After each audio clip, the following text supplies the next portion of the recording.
रोज vlog upload करण्याचा निर्णय माझा या 2 दिवसात फसला. नमस्कार, मी दिव्या. 2 दिवस झाले खूप गोष्टी घडल्या आहेत, जे लोकांचे मन सुन्न करणाऱ्या होत्या. त्यातलीच मी एक. 2 दिवस झाले डिप्रेशनमध्ये असल्यासारखे झाले आहे. आपल्या इकडे डोळ्याची पापणी फडफडली तर म्हणतात, काहीतरी चुकीचं होणार आहे, काहीतरी होणार आहे. तसंच काही माझ्यासोबत पण झाले. 12 तारखेला मी व्लॉग अपलोड करण्यासाठी घेतला. त्याच्यामध्ये एडिटिंग चालू केली.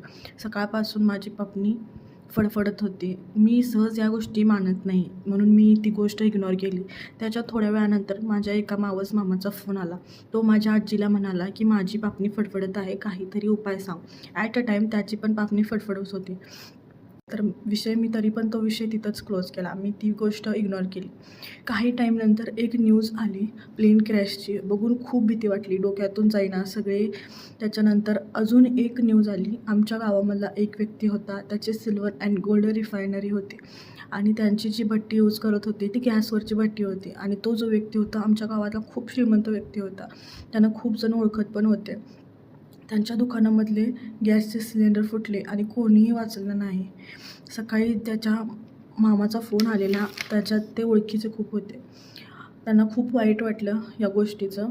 त्यांना पटत पण नव्हतं असं झालं आहे. आय मीन सगळे असे अनएक्सपेक्टेड, अनप्रेडिक्टेबल इन्सिडेंट घडत होते.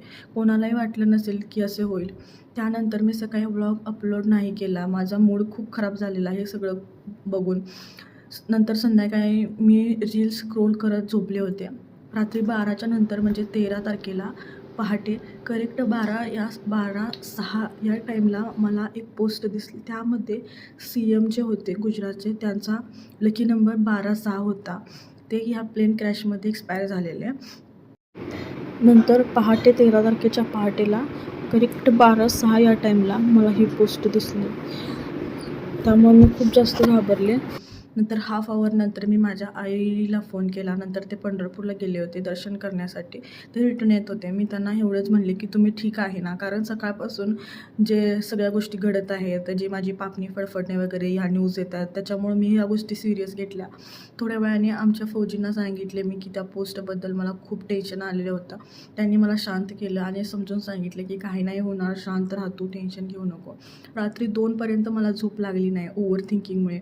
आय मीन सुसायडल थॉट्स पण येऊ लागले. समजा माझ्या जवळच्या व्यक्तींना काय झालं तर मी काय करणार, त्यांच्या आधी मी गेलेलं बरं, एवढे खराब खराब थॉट्स यायला लागले. नंतर मी हनुमान चालीसा लावले आणि झोपी गेले.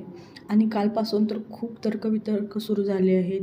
ते प्लेन क्रॅशवाली ॲड कोणीतरी भविष्यवाणी केली होती, हे सगळं चालू आहे. इवन खूप जण तर असे म्हणत आहे फायनल डेस्टिनेशनसारखं झालेलं आहे.